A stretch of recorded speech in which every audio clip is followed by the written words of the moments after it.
मीरपुर नाम के शहर में तेजस अपनी पत्नी नीरू के साथ रहता था। पति पत्नी दोनों ही नौकरी करते थे। एक दिन तेजस गांव अपनी माँ के पास फोन करता है। हेलो, प्रणाम माँ। जीते रहो माँ, तुम दादी बनने वाली हो।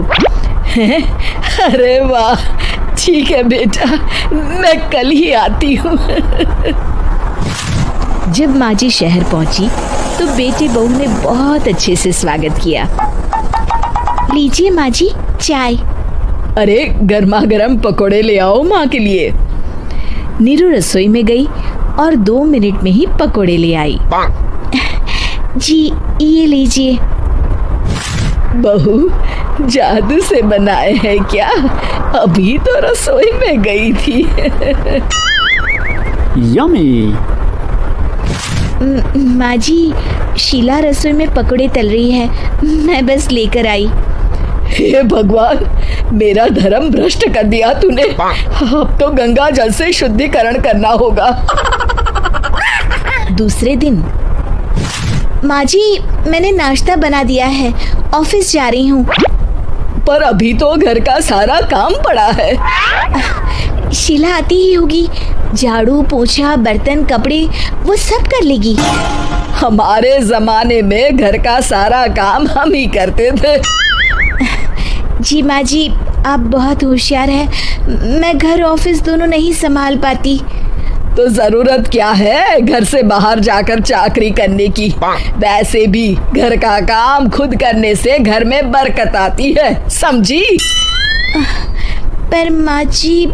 पर वर कुछ नहीं, इस महीने की पगार मिले फिर ऑफिस बंद। हाँ। रात को नीरू तेजस से कहती है, सुनिए जी, माँ जी बोल रही थी कि मैं नौकरी छोड़ दूं।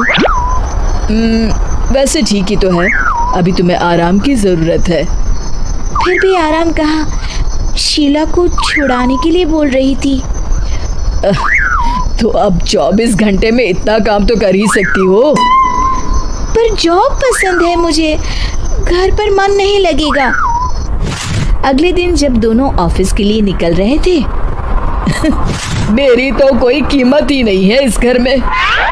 माँ जी, आजकल महंगाई बहुत है, रहन सहन भी बदल गया है, दोनों नौकरी करते हैं तभी ठीक रहता है।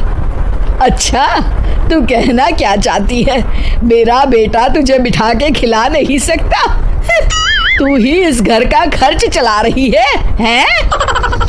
नहीं माँ जी, मेरा वो मतलब नहीं था। मतलब खूब समझती हूँ, ये बाल धूप में सफेद नहीं किए मैंने। हाँ।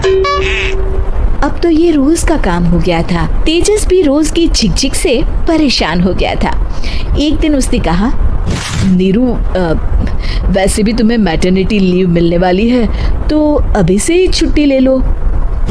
पर क्या, मेरी सैलरी अच्छी खासी है। आखिर नीरू ने रिजाइन कर दिया। जब बच्चा हुआ तो घर में सब बहुत खुश हुए। कुछ दिनों बाद तेजस फाइल देख रहा था। क्या हुआ तेजस, कुछ परेशान लग रहे हो? हाँ, वो हमारी जितनी सेविंग्स थी वो तो हॉस्पिटल में और छठी के फंक्शन में खत्म हो गई है नीरू। और अभी वैसे मंदी चल रही है तो मैं बोल रही थी कल मुन्ना को हेपेटाइटिस का टीका लगवाना है। नीरू, क्या पोस्टपोन नहीं कर सकते? नहीं जी, बिल्कुल नहीं। अब तेजस को समझ में आ रहा था कि उससे गलती हुई है। पैसों की कमी का असर घर के माहौल पर भी पड़ रहा था। अगले दिन, बेटा मेरा चश्मा और ये दवाइयाँ ले आना, पर्चा देते हुए माँ जी ने कहा। जी। तेजस, मुन्ना के लिए दूध का डिब्बा और डायपर भी ले आना, और ये किराने के सामान की लिस्ट है, इसे भी लाना है। तेजस गुस्से में लिस्ट मरोड़कर फेंकता है और चिल्लाता है, पैसे क्या पेड़ पर उगते हैं? ये ले आना, वो ले आना। अरे पर ये जरूरत का सामान ही है। वो गुस्से में बिना कुछ कहे ऑफिस चला गया। अरे अरे लंच तो ले जाइए। नीरू दौड़कर डिब्बा पकड़ाती है। एक दिन खाना खाने के बाद, नीरू, अब तो मुन्ना कुछ बड़ा हो गया, तो अब तुम वापस ज्वाइन कर लो ना जॉब। पर इस रिसेशन में जॉब मिलना बहुत मुश्किल है। ट्राई तो करो। फिर मुन्ना, माँ जी है ना, और एक फुल टाइम मेड भी लगा लेंगे। पर माँ जी, उन्हें तो पसंद नहीं। तभी माँ जी वहाँ आ जाती है और प्यार से नीरू के सर पर हाथ फेरते हुए बोलती है, अब मेरी समझ में आ गया बहू, पहले के और अब के समय में अंतर है। तुम काम शुरू करो, मुन्ना की जिम्मेदारी मेरी। मेरी प्यारी माँ जी, ये कहकर नीरू उनके गले लग गई। शिक्षा, परिवर्तन संसार का नियम है, हमें भी समय के साथ चलना चाहिए। उम्मीद है कि आपको हमारी ये कहानी पसंद आई होगी। कृपया हमारे चैनल को सब्सक्राइब करें और सभी अपडेट्स के लिए बेल आइकन जरूर क्लिक करें। और हाँ, वीडियो लाइक और शेयर करना मत भूलिएगा। Bye bye.